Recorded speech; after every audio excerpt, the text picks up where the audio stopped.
ये कहानी है कि कैसे हम शिकारी संग्राहक से किसान बने, गांव बसाए। हम पुरा पाषाण से नव पाषाण तक के बदलाव देखेंगे। तो चलिए शुरू करते हैं ये सफर।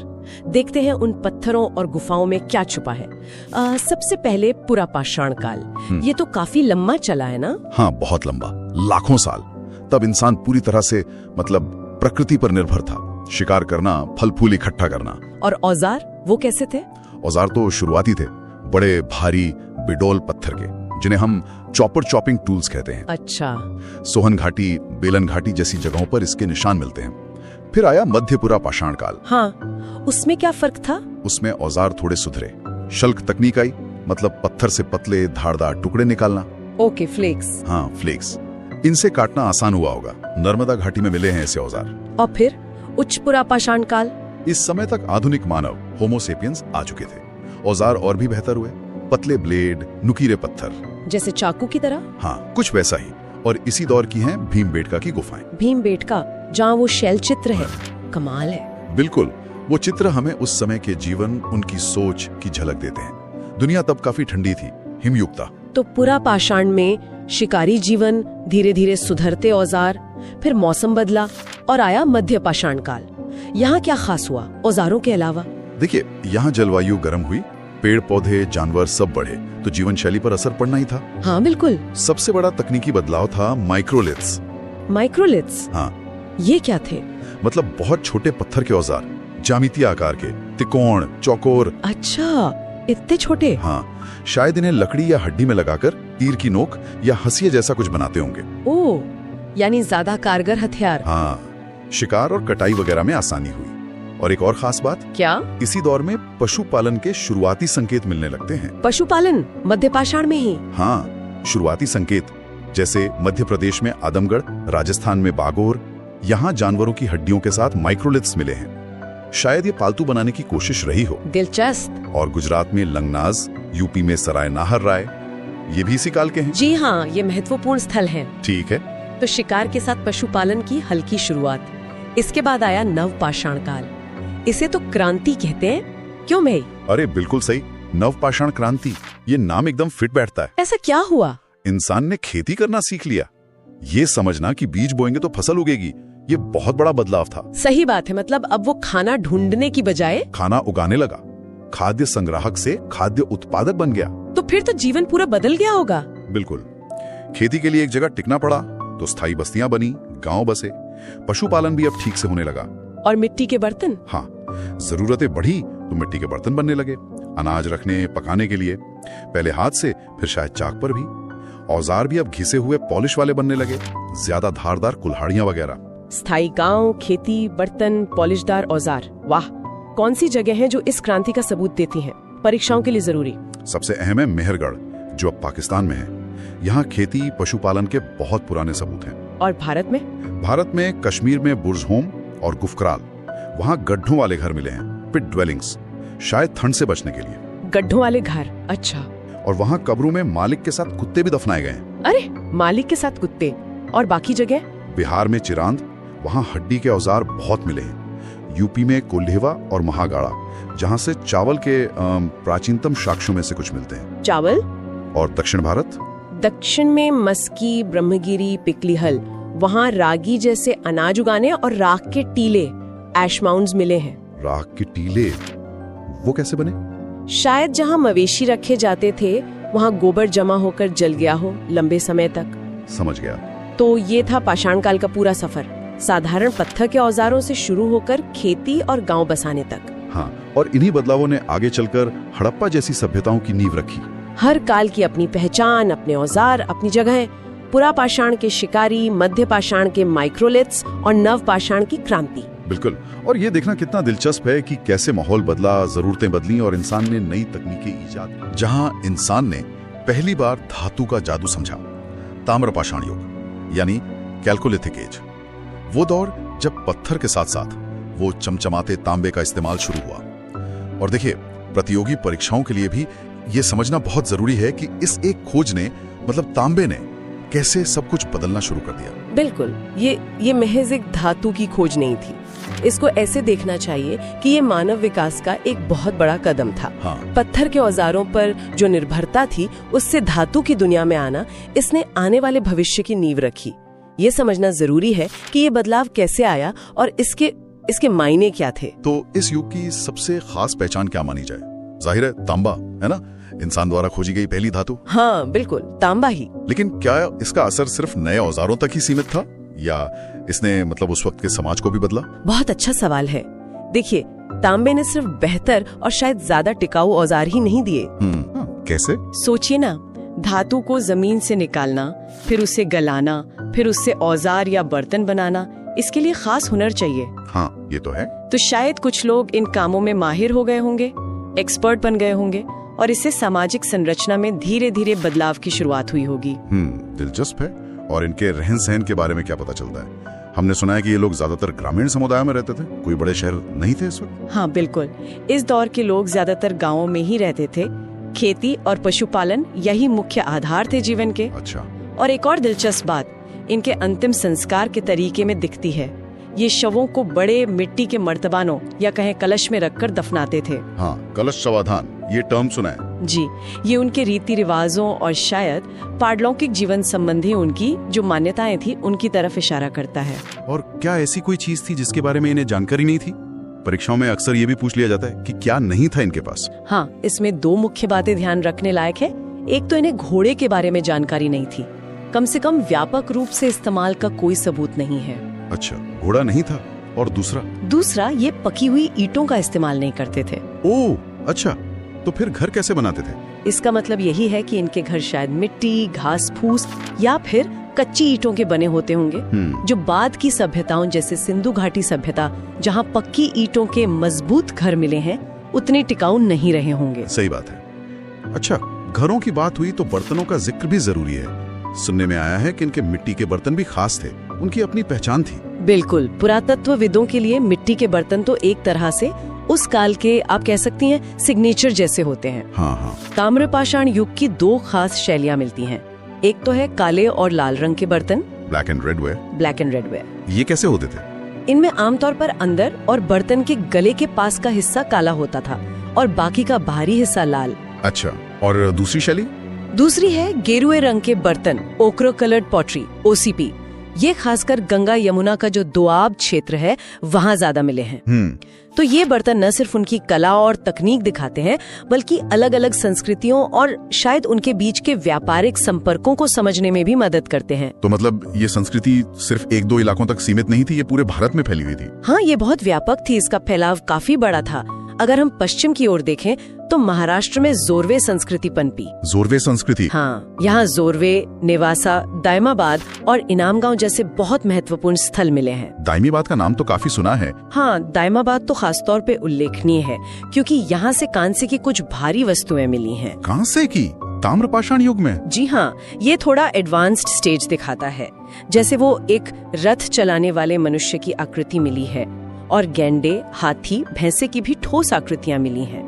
ये उस युग की उन्नत धातु तकनीक का सबूत पेश करती हैं। वाह, जबरदस्त। और राजस्थान या मध्य प्रदेश में वहाँ क्या मिला है? दक्षिण पूर्वी राजस्थान में बनास नदी घाटी में आहार और गिलुंद जैसे स्थल मिले हैं। आहार संस्कृति? जी, आहार संस्कृति को ताम्रपाषाण युग के शुरुआती चरणों में गिना जाता है। यहाँ तांबे के औजारों की भरमार मिली है, इसलिए इसे ताम्बवती भी कहते थे शायद। अच्छा, ताम्बवती। और मध्य प्रदेश?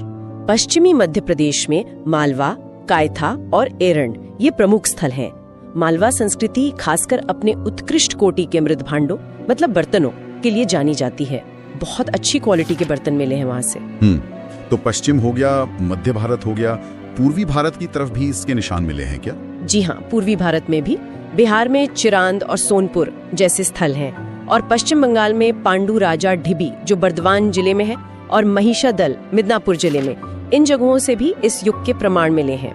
बाप रे, मतलब बिहार बंगाल तक। हाँ, इससे साफ पता चलता है कि तांबे का ज्ञान और उससे जुड़ी जो जीवन शैली थी वो भारत के एक बहुत बड़े भूभाग में फैल चुकी थी, कोई एक जगह सीमित नहीं थी। तो संक्षेप में अगर देखें, पहली धातु तांबे का प्रयोग शुरू हुआ, लोग गाँव में रहते थे, शवों को कलश में दफनाने का रिवाज था, खास तरह के मिट्टी के बर्तन थे, काले, लाल और गेरुए वाले जी। और पूरे भारत में महत्वपूर्ण स्थल फैले थे, जैसे महाराष्ट्र में दायमाबाद, राजस्थान में आहार, एमपी में मालवा और पूर्व में चिरांद तक। ये सब मिलकर एक ऐसी तस्वीर बनाते हैं जहां इंसान तकनीक और समाज के विकास की एक नई सीढ़ी चढ़ रहा था। बिल्कुल, कि इस शुरुआती तकनीक ने, इस ज्ञान ने किस तरह धीरे धीरे कांसे जैसी मिश्र धातु बनाने के आइडिया को या ज्ञान को प्रेरित किया होगा। और ये जो पहल धातु का इस्तेमाल करने वाले समुदाय थे, इनको रोजमर्रा की जिंदगी में क्या अनोखी चुनौतियां झेलनी पड़ती होंगी, जिसके बारे में शायद हम आज पूरी तरह अंदाजा भी नहीं लगा सकते। सही बात है, सोचने वाली बात है। इस पर सोचिएगा जरूर। भारत के अतीत की गहराइयों में एक ऐसी सभ्यता की कहानी जो हजारों साल पुरानी है, सिंधु घाटी सभ्यता। बिल्कुल, सिंधु नदी के किनारे पनपी भारत की पहली ज्ञात शहरी संस्कृति। और कमाल की बात ये कि ये बहुत ही सुनियोजित थी। हाँ, और इसका नाम जॉन मार्शल ने दिया था, जो उस समय आर्कियोलॉजिकल सर्वे ऑफ इंडिया के हेड थे। सही कहा। और इसका फैलाव देखिए, भारत में पंजाब, हरियाणा, राजस्थान, पश्चिमी यूपी और उधर पाकिस्तान में पंजाब, सिंध, बलूचिस्तान तक। मतलब गजब का विस्तार था। बिल्कुल। उत्तर में मांडा जम्मू कश्मीर में से लेकर दक्षिण में दायमाबाद महाराष्ट्र तक, और पूरब में आलमगीरपुर यूपी से पश्चिम में सुत का गेंडोर बलूचिस्तान तक फैली हुई थी। तो आज हम इसी सभ्यता की कुछ खास बातें समझने की कोशिश करेंगे, जो एग्जाम्स के लिए भी जरूरी हैं। हाँ बिल्कुल। तो कहाँ से शुरू करें? नगर योजना से? वो तो बहुत मशहूर है इनकी के लिए। और सड़कें सुना है बिल्कुल सीधी, एक दूसरे को समकोण पर काटती थी, ग्रिड पैटर्न जिसे कहते हैं। एग्जैक्टली। और पानी निकासी का सिस्टम तो पूछिए मत, ढकी हुई नालियाँ हर घर से जुड़ी हुई, कमाल की इंजीनियरिंग। आज भी मुश्किल है कई जगह ऐसा सिस्टम बनाना। और बलूचिस्तान जैसी जगहों पर पानी बचाने के लिए छोटे बांध, जिन्हें गबर बंद या नाला कहते थे, उसके भी सबूत हैं। मतलब पानी का मैनेजमेंट भी जानते थे। अच्छा, ये तो हुई शहर की बात। करते क्या थे ये लोग? इकोनॉमी कैसी थी? देखिए, सबसे पहले तो ये माना जाता है कि कपास, कॉटन उगाने वाले ये दुनिया के पहले लोग थे। अच्छा, तभी शायद यूनानी से सिंडन कहते थे। हाँ, शायद इसी वजह से। और कांसे के औजार, बर्तन खूब मिले हैं। मतलब मेटल का इस्तेमाल पता था, लेकिन लोहा नहीं।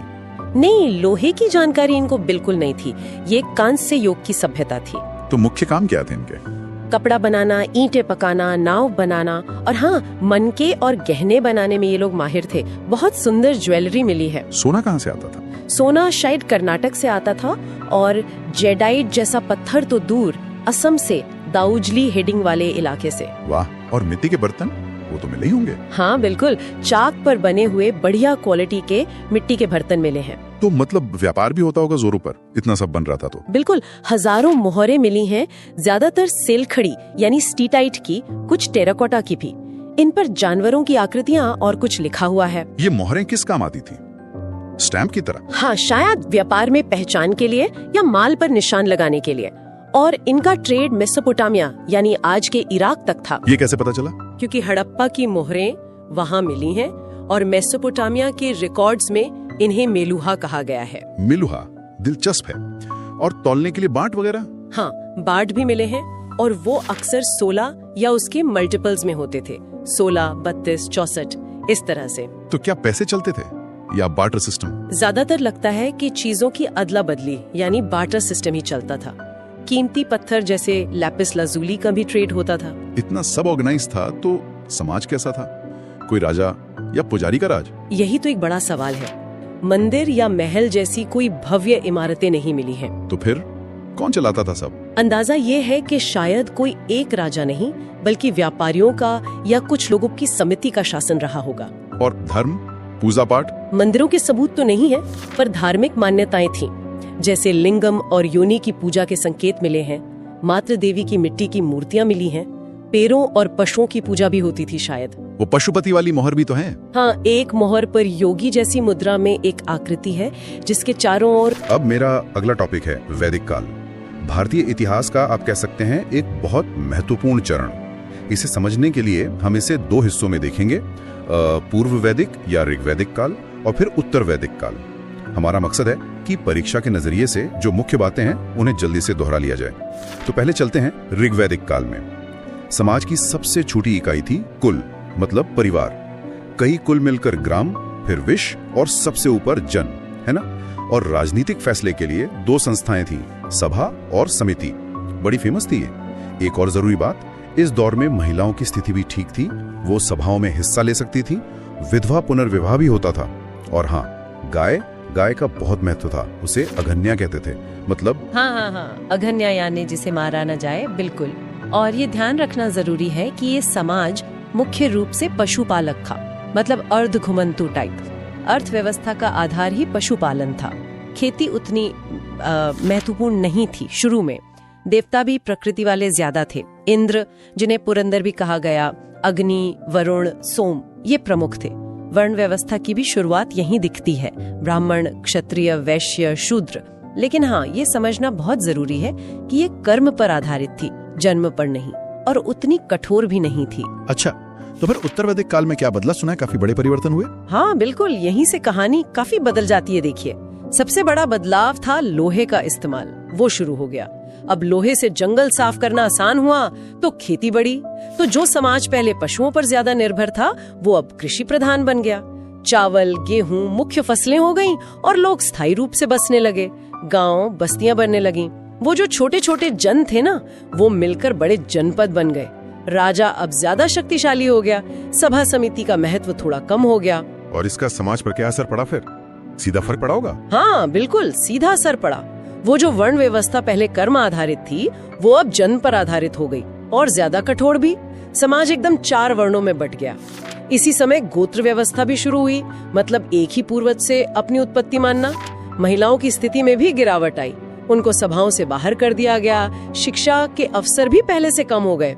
और वो 4 आश्रमों की व्यवस्था, ब्रह्मचर्य, गृहस्थ, वानप्रस्थ, संन्यास, वो भी इसी दौर में स्थापित हुई। अच्छा, तो धर्म में भी बदलाव आए होंगे फिर तो? बिल्कुल। पहले जो यज्ञ वगैरह सरल थे, वो अब बहुत जटिल और खर्चीले हो गए। इससे क्या हुआ कि ब्राह्मण पुरोहितों का महत्व समाज में बहुत बढ़ गया, उनका प्रभाव बढ़ा। और बलि, जो पहले ज्यादातर अपनी इच्छा से होती थी, वो अब एक तरह से अनिवार्य टैक्स जैसी हो गई। राजा की बढ़ती ताकत का संकेत था ये। देवता भी बदल गए। ऋग्वेदिक काल के इंद्र, अग्नि की जगह अब प्रजापति, मतलब सृष्टिकर्ता, विष्णु यानी पालक, और रुद्र, जो शिव का एक रूप है, संहारक, ये ज्यादा महत्वपूर्ण हो गए। इस पूरे काल को समझने के लिए इसका साहित्य देखना भी तो जरूरी है। वेद तो सबने सुने ही हैं। हाँ, वेद तो इसकी नींव है। 4 वेद हैं। ऋग्वेद सबसे पुराना है, जिसमें देवताओं की स्तुतियां हैं। वो शुरुआती दौर की झलक देता है। फिर सामवेद, जिसमें उन्हीं स्तुतियों को गाने लायक बनाया गया, कह सकते हैं भारतीय संगीत का स्रोत। यजुर्वेद में यज्ञ करने की विधियां हैं, ये उत्तर वैदिक काल के बढ़ते कर्मकांड को दिखाता है। और अथर्ववेद, इसमें आपको जादू टोना, बीमारियां दूर करने के मंत्र, औषधियां मिलेंगी। ये आम लोगों के जीवन से ज्यादा जुड़ा लगता है। वेदों के अलावा भी तो और ग्रंथ है ना? हाँ, बहुत हैं। वेदों को समझने के लिए लिखे गए, जैसे ब्राह्मण ग्रंथ है, जो वेदों की गद्य में व्याख्या करते हैं, खासकर कर्म कांडों की। फिर आरण्यक है, जंगल की किताबें, इनमें दार्शनिक चिंतन ज्यादा है। और सबसे महत्वपूर्ण उपनिषद, इन्हें वेदांत भी कहते हैं, क्योंकि ये वेदों के अंत में आते हैं और उनका सार है। इनमें आत्मा, ब्रह्म, कर्म, मोक्ष जैसे बहुत गहरे विषयों पर चर्चा है। यहीं से भारतीय दर्शन की सही मायने में शुरुआत होती है। फिर वेदांग भी हैं, 6 अंग हैं, शिक्षा, कल्प, व्याकरण, निरुक्त, छंद, ज्योतिष। ये वेदों को सही से पढ़ने समझने में मदद करते हैं। इनके अलावा पुराण है, उपवेद है, जैसे आयुर्वेद। ये सब उसी परंपरा का हिस्सा है। अच्छा, और इसी दौर में वो भारत के 6 प्रमुख दर्शन यानी षड्दर्शन भी उभरे थे। सही कहा। वैदिक काल के अंत तक ये 6 विचारधाराएं विकसित हो गई। न्याय, जो तर्क पर जोर देता है, वैशेषिक, अणु सिद्धांत वाला, सांख्य, जो दुनिया को पुरुष और प्रकृति से समझता है, ये सबसे पुराना माना जाता है। फिर योग, मन शरीर के नियंत्रण से मोक्ष वाला। पूर्व मीमांसा, जो कर्म कांड पर बल देता है। और उत्तर मीमांसा या वेदांत, जो ज्ञान और उपनिषदों पर केंद्रित है।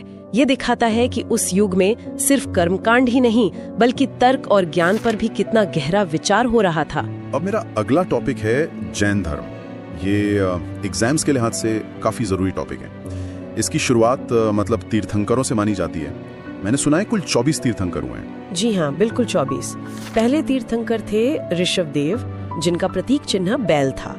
और खास बात यह है कि इनका जिक्र हमें वेदों में भी मिलता है। अच्छा, वेदों में भी? हाँ। फिर 23वें तीर्थंकर हुए पार्श्वनाथ। ये वाराणसी से थे और इनका प्रतीक था सर्प। सही, लेकिन जोर तो ज्यादातर 24वें तीर्थंकर वर्धमान महावीर पर ही रहता है ना, मतलब सवालों में। हाँ, बिल्कुल, महावीर स्वामी सबसे प्रमुख हैं। तो उनके जीवन पर थोड़ी बात करते हैं। जन्म 540 ईसा पूर्व के आसपास कुंडग्राम वैशाली में हुआ था, जो अब बिहार में है। जी, कुंडग्राम वैशाली। उनके पिता सिद्धार्थ थे ज्ञात्रिक कुल के प्रधान और माता त्रिशला वो लिच्छवी राजकुमारी थी। हाँ, लिच्छवी गणराज्य उस जमाने का काफी शक्तिशाली राज्य था वो। बिल्कुल। महावीर की पत्नी का नाम यशोदा था और उनकी एक बेटी भी थी, अनुजा प्रियदर्शिनी। अच्छा, और ये भी सुना है कि उनके पहले शिष्य उनके दामाद ही थे, जमाली। हाँ, ये बात सही है, जमाली उनके पहले शिष्य बने। महावीर ने घर कब छोड़ा था? शायद 30 साल की उम्र में। हाँ, 30 वर्ष की आयु में उन्होंने सत्य की खोज में गृह त्याग किया था। तो फिर ज्ञान प्राप्ति जिसे कैवल्य कहते हैं वो कब हुई? कैवल्य, हाँ, ये उन्हें मिला 42 साल की उम्र में, मतलब पूरे 12 साल की कठोर तपस्या के बाद। जी, जृंभिक ग्राम के पास एक जगह थी ऋजुपालिका नदी के तट पर। और पेड़ कौन सा था? हाँ, साल का पेड़ था। साल वृक्ष के नीचे। अच्छा, और पहला उपदेश कहाँ दिया था उन्होंने? पहला उपदेश उन्होंने पावा में दिया था। पावा में। और निर्वाण मतलब देह त्याग। निर्वाण हुआ 72 वर्ष की आयु में 468 ईसा पूर्व में। जगह थी पावापुरी, ये भी बिहार में ही है। ओके। ज्ञान प्राप्ति के बाद उन्हें कुछ उपाधियां भी मिली थी, जैसे जिन। हाँ, जिन या जितेंद्रिय मतलब इंद्रियों को जीतने वाला। और केवलिन भी कहा गया, यानी जिसे पूर्ण ज्ञान हो, कैवल्य प्राप्त हो गया हो। अच्छा, ये तो हुई महावीर के जीवन की बात। जी। अब थोड़ा जैन दर्शन पर आते हैं। जी। इसमें त्रिरत्न का जिक्र आता है बार बार, ये क्या है? जी, त्रिरत्न मतलब 3 रत्न। ये जैन दर्शन का आधार है। सम्यक ज्ञान यानी सही ज्ञान, सम्यक दर्शन मतलब सही विश्वास या नजरिया, और सम्यक चरित्र। और सम्यक चरित्र बिल्कुल सही आचरण। माना जाता है कि इन्हीं तीनों को फॉलो करके मोक्ष मिल सकता है। और इनके साथ ही 5 महाव्रत भी हैं, 5 व्रत। हाँ, 5 महाव्रत। इनमें है अहिंसा मतलब किसी को चोट ना पहुंचाना, सत्य हमेशा सच बोलना, अस्तेय यानी चोरी न करना, और अपरिग्रह संपत्ति जमा न करना। हाँ, जरूरत से ज्यादा संपत्ति इकट्ठा न करना। और 5वां है ब्रह्मचर्य, मतलब इंद्रियों पर संयम रखना। ये 5वां व्रत महावीर स्वामी ने जोड़ा था। पहले 4 पार्श्वनाथ के समय से थे। अच्छा, ब्रह्मचर्य महावीर ने जोड़ा, क्यों जोड़ा होगा? कोई खास वजह? हो सकता है उस समय के माहौल को देखते हुए, या फिर भिक्षु संघ को और ज्यादा अनुशासन में रखने के लिए इसकी जरूरत महसूस हुई हो। और जैन धर्म की जो मूल मान्यताएं हैं, ईश्वर के बारे में क्या सोच है? देखिए, जैन दर्शन आत्मा के अस्तित्व में विश्वास रखता है और कर्म के सिद्धांत में भी, मतलब जैसा कर्म वैसा फल। लेकिन ये ईश्वर को सृष्टि के रचयिता के तौर पर नहीं मानता। अच्छा, मतलब ईश्वर में विश्वास नहीं। सृष्टि बनाने वाले ईश्वर में नहीं। जीवन का लक्ष्य कर्मों के बंधन से मुक्त होकर मोक्ष पाना है, आत्मा को शुद्ध करना है। समझ गया। आगे चलकर जैन धर्म में 2 हिस्से हो गए थे, श्वेतांबर और दिगंबर। ये क्यों हुआ? हाँ, ये विभाजन हुआ। मुख्य वजह थी अनुशासन और कपड़ों को लेकर मतभेद। जो श्वेतांबर थे वे स्थूलभद्र के अनुयायी माने जाते हैं और सफेद कपड़े पहनते हैं। श्वेतांबर मतलब सफेद वस्त्र वाले। बिल्कुल। और दिगंबर, जिनके प्रमुख भद्रबाहु थे, वो मानते थे कि मोक्ष के लिए वस्त्रों का पूरी तरह त्याग जरूरी है। दिग यानी दिशाएं ही जिनका अंबर हो, यानी वस्त्र। अच्छा, मतलब वो वस्त्र धारण नहीं करते। जी। एक कहानी ये भी है कि मगध में जब अकाल पड़ा तो भद्रबाहु अपने कुछ अनुयायियों और कहते हैं चंद्रगुप्त मौर्य के साथ दक्षिण भारत चले गए थे, कर्नाटक में श्रवण बेलगोला। जब वो लौटे तो यहाँ जो लोग रह गए थे उनसे नियम वगैरह को लेकर मतभेद बढ़ गए थे। ये चंद्रगुप्त मौर्य वाला एंगल भी है। खैर, जैन धर्म के इतिहास में 2 बड़ी सभाएं भी हुई जिन्हें संगीति कहते हैं, जहाँ शायद ग्रंथों को इकट्ठा किया गया। हाँ, 2 प्रमुख जैन संगीतियां हुई। पहली हुई थी पाटलिपुत्र में, आज के पटना में, लगभग 300 ईसा पूर्व के आसपास। अध्यक्ष कौन थे इसके? स्थूलभद्र। इसी संगीति में जैन धर्म के जो 12 अंग ग्रंथ हैं उनका संकलन शुरू हुआ। ये मुख्य ग्रंथ है। ओके। और दूसरी संगीति? दूसरी संगीति काफी बाद में हुई, 512 ईस्वी में। ये हुई वल्लभी में, गुजरात में, और इसके अध्यक्ष थे देवर्धी क्षमाश्रमण। अच्छा, वल्लभी गुजरात। इसमें क्या हुआ? इसमें जो 12 अंग थे और साथ में 12 उपांग, जो अंगों की तरह से व्याख्याएं हैं, उनको अंतिम रूप दिया गया, मतलब फाइनली लिख लिया गया। ये दोनों संगीतियां, उनके स्थान और अध्यक्ष अक्सर पूछे जाते हैं परीक्षाओं में। हाँ, ये तो इम्पोर्टेंट है। अब थोड़ी बात करते हैं जैन कला और वास्तुकला की। कौन से राजाओं ने इसे बढ़ावा दिया? कई राजाओं ने इसे संरक्षण दिया, जैसे मौर्य सम्राट चंद्रगुप्त मौर्य का नाम आता है, बिंदुसार का भी। फिर कलिंग के राजा खारमेल का नाम बहुत महत्वपूर्ण है। खारवेल, हाँ, उनका हाथी गुम्फा अभिलेख, बिल्कुल। उसी से पता चलता है इनके समय में जैन कला खूब फली फूली। कर्नाटक में श्रवण बेलगोला में भगवान बाहुबली की विशाल मूर्ति है, गोमतेश्वर भी कहते हैं, वो तो बहुत ही प्रसिद्ध है। हाँ, वो तो बहुत ऊंची मूर्ति है, एक ही पत्थर से बनी हुई। जी। फिर ओडिशा में राजा खारवेल ने उदयगिरी और खंडगिरी की गुफाएं बनवाई, वो भी जैन भिक्षुओं के लिए थी। हाथी गुम्फा शिलालेख तो वही है। और राजस्थान में वो दिलवाड़ा मंदिर? हाँ, राजस्थान में माउंट आबू पर दिलवाड़ा के जैन मंदिर, वो तो संगमरमर की नक्काशी के लिए दुनिया भर में मशहूर है। उन्हें विमल शाह जैसे मंत्रियों ने बनवाया था, जो सोलंकी राजाओं के मंत्री थे। कमाल की कारीगरी है वहाँ।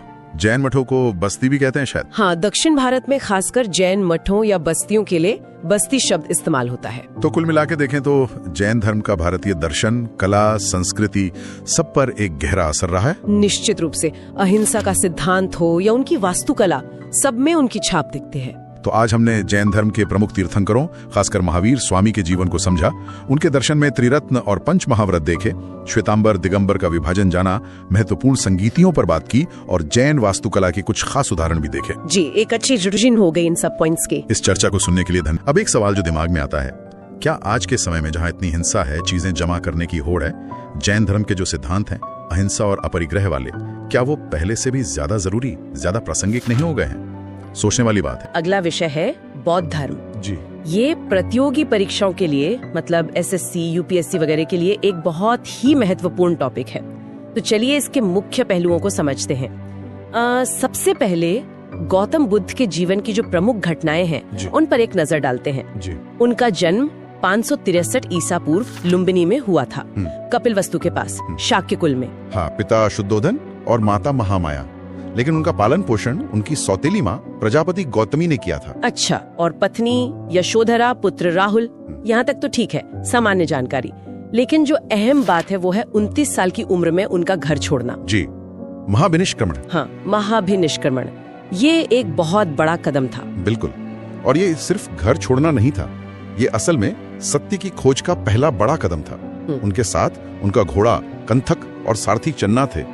ये नाम भी कभी कभी पूछ लिए जाते हैं। अच्छा। फिर 35 की उम्र में उन्हें ज्ञान मिला, उरुवेला में, जो गया के पास है, निरंजना नदी के किनारे, बोधि वृक्ष के नीचे, जिसे निर्वाण कहा गया। जी, निर्वाण। यहीं पर सिद्धार्थ गौतम बुद्ध बने। और ज्ञान मिलने के बाद पहला उपदेश वो सारनाथ में दिया था। हाँ, सारनाथ, जिसे ऋषि पत्तन या मृगदाव भी कहते हैं। और उस पहले उपदेश को धर्म चक्र प्रवर्तन कहते हैं, मतलब धर्म के पहिए को चलाना। बिल्कुल सही।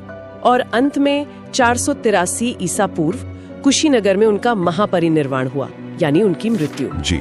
और इन सभी घटनाओं से जुड़े कुछ प्रतीक भी हैं जो अक्सर एग्जाम्स में आते हैं। हाँ, वो प्रतीक जैसे जन्म के लिए कमल या बैल, गृह त्याग के लिए घोड़ा, ज्ञान के लिए बोधि वृक्ष, अच्छा, पहले उपदेश के लिए चक्र और महापरिनिर्वाण के लिए स्तूप।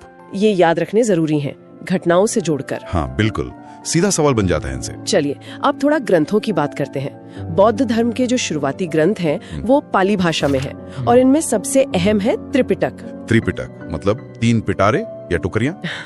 पहला है विनय पिटक। इसमें क्या है? इसमें मठ के नियम हैं, भिक्षुओं के लिए अनुशासन, संघ कैसे चलेगा, ये सब। ठीक है। दूसरा है सुत्त पिटक, ये सबसे बड़ा है। इसमें बुद्ध के उपदेश, उनके संवाद, ये सब शामिल है। अच्छा। और तीसरा है अभिधम्म पिटक। ये थोड़ा दार्शनिक है। इसमें सुत्त पिटक की जो शिक्षाएं हैं, उनका विश्लेषण है, उनकी व्याख्या है। तो ये तीनों मिलकर बौद्ध शिक्षाओं का आधार बनाते हैं। जी बिल्कुल। इनके अलावा जातक कथाएं भी हैं, बुद्ध के पिछले जन्मों की कहानियां। हाँ, सुनी है। और वो मिलिंदपन्नो। हाँ, मिलिंदपन्नो भी महत्वपूर्ण है। इसमें यूनानी राजा मिनांडर और बौद्ध भिक्षु नागसेन के बीच प्रश्नोत्तर हैं, काफी रोचक है। कुछ खास शब्द भी हैं जो बार बार आते हैं, जैसे चैत्य, विहार। जरूर। चैत्य होता है पूजा का हॉल या स्थल, विहार होता है भिक्षुओं के रहने की जगह, मतलब मठ। और स्तूप वो गुंबद जैसी संरचना होती है जहाँ बुद्ध या किसी बड़े भिक्षु के अवशेष रखे जाते हैं, जैसे सांची, सारनाथ, बरहूत, अमरावती में है। रामभर स्तूप भी है कुशीनगर में। हाँ, और केसरिया बिहार में। और एक शब्द है बोधिसत्व।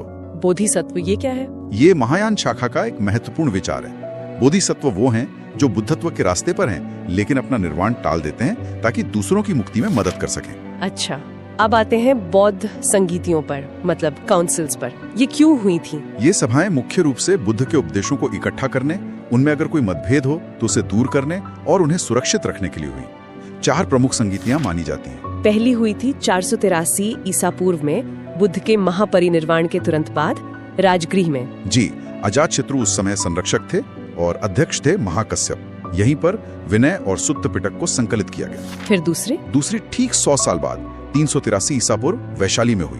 कालाशोक के समय अध्यक्ष थे सबकामी। यहाँ क्या हुआ? यहाँ अनुशासन के कुछ नियमों पर मतभेद हुआ और संघ 2 हिस्सों में बढ़ गया, स्थविरवादीन और महासांगिक। ये आगे चलकर बड़े संप्रदायों का आधार बने। अच्छा, तीसरी संगीति पाटलिपुत्र में हुई सम्राट अशोक के समय, लगभग 250 ईसा पूर्व। हाँ, अध्यक्ष थे मोगलीपुत्र तिस। इसमें अभिधम पिटक को अंतिम रूप दिया गया। और चौथी? वो तो काफी बाद में हुई। जी, चौथी हुई कश्मीर के कुंडलवन में, कनिष्क के समय, लगभग 72 ईस्वी। वसुमित्र अध्यक्ष थे और अश्वघोष उपाध्यक्ष। और यहीं पर बौद्ध धर्म स्पष्ट रूप से हीनयान और महायान में बढ़ गया है ना? बिल्कुल, यहीं ये विभाजन पक्का हो गया। तो ये हीनयान और महायान, इनमें मुख्य अंतर क्या था? देखिए, हीनयान मतलब छोटा वाहन, ये बुद्ध की जो मूल शिक्षाएं थी उन्हीं पर जोर देता था। व्यक्तिगत मुक्ति मतलब अरहत बनना। अच्छा। ये लोग पाली भाषा का प्रयोग करते थे और बुद्ध को एक महापुरुष मानते थे, ईश्वर नहीं। मूर्ति पूजा नहीं करते थे। और महायान यानी बड़ा वाहन, इसमें बोधिसत्व की अवधारणा आई, जो हमने अभी बात की। सभी प्राणियों की मुक्ति का लक्ष्य। इन्होंने संस्कृत का प्रयोग ज्यादा किया और बुद्ध की मूर्ति पूजा भी शुरू की। बाद में एक और शाखा आई, वज्रयान, जिसमें थोड़ा तांत्रिक प्रभाव भी दिखता है। समझ गई। अब आखिर में बौद्ध धर्म का जो मूल दर्शन है, 4 आर्य सत्य, ये क्या है? ये बुद्ध के ज्ञान का सार है, बहुत महत्वपूर्ण। पहला सत्य, संसार में दुख है, मतलब जीवन में दुख मौजूद है। दुख, ठीक है। दूसरा, दुख का कारण है, और वो कारण है तृष्णा, यानी इच्छा, लगाव, आसक्ति। दुख समुदाय। अच्छा, इच्छा ही दुख का कारण है? तीसरा, दुख का निवारण संभव है, इस दुख को खत्म किया जा सकता है, इसे कहते हैं दुख निरोध यानी निर्वाण। और चौथा, इस दुख निरोध तक पहुंचने का एक मार्ग है, दुख निरोध गामिनी प्रतिपदा। और वही मार्ग है अष्टांगिक मार्ग, है ना? The 8-fold path. बिल्कुल, 8 अंगों वाला मार्ग। सम्यक दृष्टि, सम्यक संकल्प, सम्यक वाक, सम्यक कर्मांत, सम्यक आजीव, सम्यक व्यायाम, सम्यक स्मृति और सम्यक समाधि। सही समझ, सही इरादा, सही वचन, सही कर्म, सही जीविका, सही प्रयास, सही सजगता और सही एकाग्रता। ये सिर्फ नियम नहीं, बल्कि जीने का एक तरीका है। हाँ, एक संतुलित व्यवहारिक तरीका जो निर्वाण की ओर ले जाता है।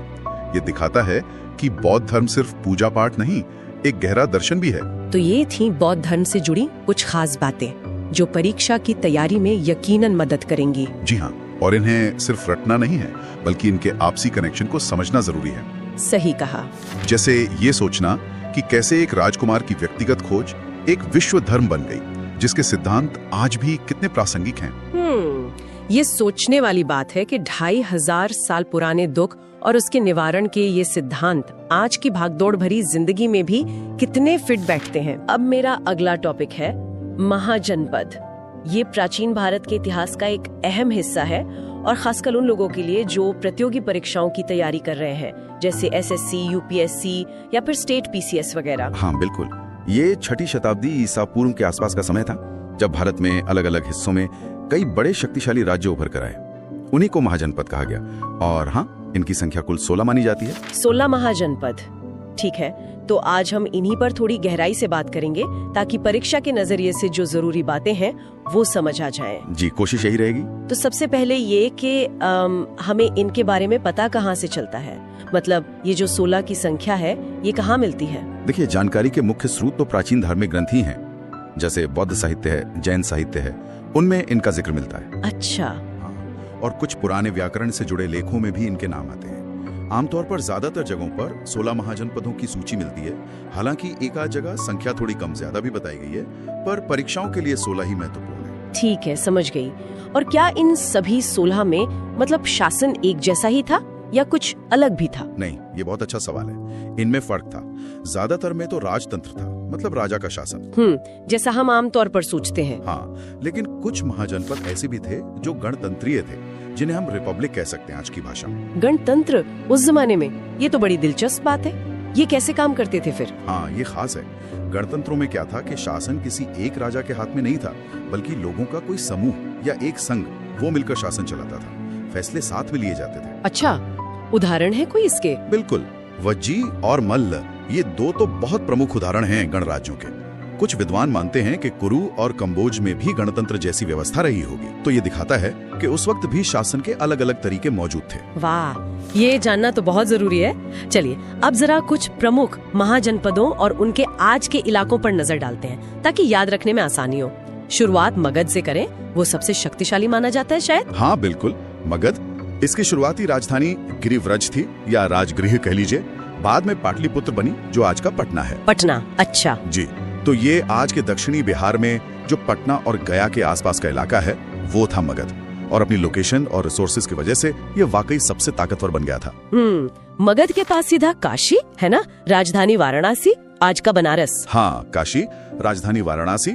कहते हैं इसका नाम वरुणा और 80 नदियों के संगम के वजह से पड़ा। अच्छा, वरुणा और 80, इसीलिए वाराणसी, ठीक है। बिल्कुल। फिर गंगा के मैदानी इलाकों में और भी थे, जैसे कोसल था, राजधानी श्रावस्ती, ये आज के पूर्वी उत्तर प्रदेश वाला इलाका है। पूर्वी उत्तर प्रदेश। और वत्स था, राजधानी कौशाम्बी, ये आज के प्रयागराज मतलब इलाहाबाद के पास था। ये सब राज्य अपनी उपजाऊ जमीन और व्यापार के रास्तों की वजह से काफी महत्वपूर्ण थे। सही। अच्छा, मध्य भारत की तरफ आए तो अवंती का नाम सुना है? हाँ, अवंती, ये भी बड़ा महाजनपद था। इसकी 2 राजधानियां थी, उत्तरी हिस्से की उज्जैनी और दक्षिणी हिस्से की माहिष्मती। 2 राजधानियां। जी। ये आज का जो मालवा क्षेत्र है मध्य प्रदेश का, वो इलाका था। और उज्जैनी यानी आज का उज्जैन, वो उस समय व्यापार और संस्कृति का बहुत बड़ा केंद्र था, बहुत महत्वपूर्ण शहर। उज्जैन, समझ गए। और अगर हम उत्तर पश्चिम की तरफ देखें तो? उधर कौन से थे? उत्तर पश्चिम सीमा पर जाएं तो गांधार था, राजधानी तक्षशिला। तक्षशिला, वो तो शिक्षा का बहुत बड़ा केंद्र था, है ना? बिल्कुल, विश्व प्रसिद्ध केंद्र था शिक्षा का। ये आज पाकिस्तान में है, रावलपिंडी के पास। और इसी के पास था कंबोज, राजधानी पूंछ या हटक बताई जाती है। कंबोज, ये कहाँ पड़ता होगा आज? ये आज का जो कश्मीर का राजौरी और पाकिस्तान का हजारा क्षेत्र है, वो इलाका। कंबोज अपने घोड़ों के लिए बहुत मशहूर था, और संभवतः ये भी एक गणतंत्र रहा हो। घोड़ों के लिए? अच्छा। और वो गणराज्य जिनका आपने पहले जिक्र किया था, वज्जी और मल? हाँ, वज्जी संघ, इसकी राजधानी वैशाली थी। आज के उत्तरी बिहार में ये 8 कुलों का एक बड़ा मजबूत संघ था। इसमें लिच्छवी सबसे प्रमुख थे। ये अपनी गणतांत्रिक व्यवस्था के लिए ही जाना जाता था। 8 कुलों का संघ वज्जी, ठीक है। और मल? हाँ, मल भी एक गणराज्य था। इसकी 2 राजधानियां थी, कुशीनारा और पावा। ये आज के पूर्वी उत्तर प्रदेश में देवरिया जिले के आसपास का क्षेत्र है। बौद्ध इतिहास में भी इन दोनों जगहों का बड़ा महत्व है। हाँ, कुशीनगर और पावापुरी, बिल्कुल। अच्छा, क्या कोई महाजनपद दक्षिण भारत में भी था? मुझे याद नहीं आ रहा। हाँ, एक था। सिर्फ एक महाजनपद दक्षिण में था, अश्मक, या अस्सक भी कहते हैं इसे। अश्मक कहाँ पर था ये? ये गोदावरी नदी के किनारे बसा था। राजधानी थी पोतन या पोटली। ये इकलौता महाजनपद था जो विंध्य पर्वत के दक्षिण में स्थित था। ओह, ये तो खास बात है।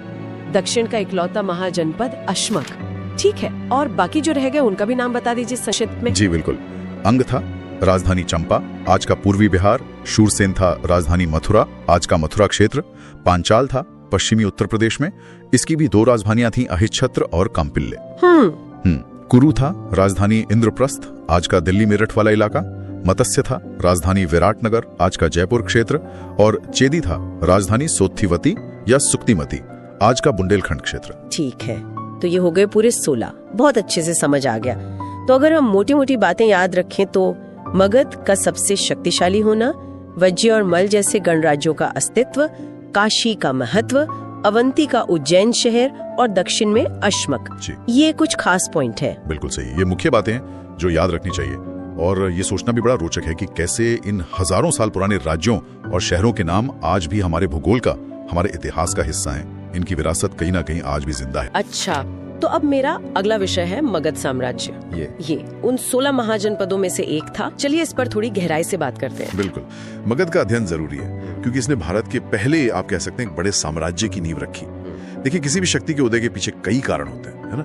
मगध के मामले में देखें तो उसकी भौगोलिक स्थिति, जो नेचुरल रिसोर्सेज थे, और हाँ, जो शासक थे उनकी नीतियां, इन सब ने मिलकर इसे एक प्रमुख ताकत बनाया। हाँ, जैसे आपने भौगोलिक स्थिति की बात की, इनकी राजधानियों को ही देखें। पहले राजगृह 5 पहाड़ियों से घिरा हुआ, मतलब एक तरह से नेचुरल किला। बिल्कुल बिल्कुल, सुरक्षा की दृष्टि से बहुत महत्वपूर्ण। और फिर बाद में पाटलिपुत्र, वो गंगा और सोम नदियों के संगम पर थी। तो ये तो व्यापार और जलमार्ग दोनों के लिए एकदम सही जगह होगी ना? एकदम सही कहा आपने। नदियों से आना जाना, व्यापार सब आसान हुआ, और सुरक्षा तो थी ही। और एक बहुत बड़ी बात जो अक्सर डिस्कस होती है, वो है लोहे के भंडार। हाँ, लौह अयस्क। जी, इस इलाके में लोहा आसानी से उपलब्ध था। तो इससे क्या हुआ? बेहतर हथियार बने, खेती के लिए अच्छे औजार बने, तो जाहिर है फौजी ताकत भी बढ़ी और खेती में प्रोडक्शन भी बढ़ा, जिससे बड़ी सेना रखना आसान हो गया। अच्छा, तो ये तो हुई लोकेशन और रिसोर्सेज की बात। अब आते हैं राजवंशों पर। हर्यंक वंश से शुरुआत हुई थी, है ना? बिंबिसार। हाँ, हर्यंक वंश, बिंबिसार इसके प्रमुख शासक थे। उन्होंने अंग राज्य को जीता था और आसपास के जो राज्य थे जैसे कोसल, लिच्छवी, मद्र, उनसे वैवाहिक संबंध बनाए। मतलब डिप्लोमेसी और युद्ध दोनों का इस्तेमाल किया अपनी स्थिति मजबूत करने के लिए। काफी रणनीतिक चालें थी। बिल्कुल। फिर उनके बेटे आए अजातशत्रु। इनके बारे में कहा जाता है कि इन्होंने अपने पिता की हत्या करके गद्दी हासिल की थी। अजातशत्रु ने भी विस्तार जारी रखा। काशी और जो समय का शक्तिशाली वज्जी संघ था, वैशाली वाला, उसको हराया। ये भी सुनने में आता है कि युद्ध में कुछ नई तकनीकें इस्तेमाल की, जैसे वो रथ मूसल और महाशिला कंटक जैसे कुछ इंजिन्स, और किलों की घेराबंदी भी की। अच्छा, और पहली बौद्ध संगीति भी तो इन्हीं के समय हुई थी? जी हाँ, बिल्कुल। पहली बौद्ध संगीति या काउंसिल कह लें, वो अजातशत्रु के संरक्षण में राजगृह में ही हुई थी। और फिर इसी वंश में उदाइन ने राजधानी बदली थी, पाटलिपुत्र ले गए थे। हाँ, उदाइन ने ही राजधानी को राजगृह से पाटलिपुत्र शिफ्ट किया था। हर्यंक वंश के बाद फिर आया शिशुनाग वंश। शिशुनाग वंश, इनकी क्या खास बात थी? शिशुनाग वंश की सबसे बड़ी उपलब्धि मानी जाती है अवंती को जीतना।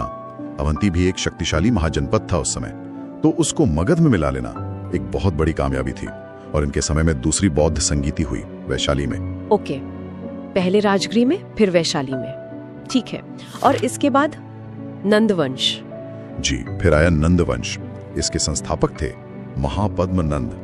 ये बहुत ही शक्तिशाली शासक माने जाते हैं। इन्हें उपाधियां मिली थी, जैसे एकराट मतलब एकमात्र सम्राट, और सर्वक्षत्रांतक यानी क्षत्रियों का नाश करने वाला। अच्छा, ये उपाधियां तो काफी कुछ बताती हैं उनके बारे में। हाँ, ये दिखाती हैं कि उन्होंने एक बहुत विशाल साम्राज्य बनाया था। शायद निम्न कुल से आते थे, ऐसा भी माना जाता है। इसी वंश के आखिरी शासक थे धनानंद। वो थोड़े अलोकप्रिय थे शायद, और उन्हीं के समय में सिकंदर का आक्रमण हुआ था। हाँ, सिकंदर का आक्रमण। और फिर धनानंद को हटाकर ही तो चंद्रगुप्त मौर्य ने मौर्य वंश की स्थापना की थी, चाणक्य की मदद से। बिल्कुल। नंद वंश का अंत और मौर्य वंश का उदय, ये भारतीय इतिहास का एक बहुत बड़ा मोड़ था। सही कहा। अच्छा, ये तो हुई राजाओं और वंशों की बात, पर उस समय का जो आम जीवन था, समाज, अर्थव्यवस्था, उसके बारे में क्या पता चलता है? देखिए, समाज और अर्थव्यवस्था भी काफी विकसित हो रहे थे। एक खास तरह के मिट्टी के बर्तन मिलते हैं खुदाई में, काले चमकदार। उन्हें नॉर्दर्न ब्लैक पॉलिश्ड वेयर या NBPV कहते हैं। ये उस समय की एक पहचान है, दिखाता है कि पॉटरी बनाने की तकनीक कितनी अच्छी थी।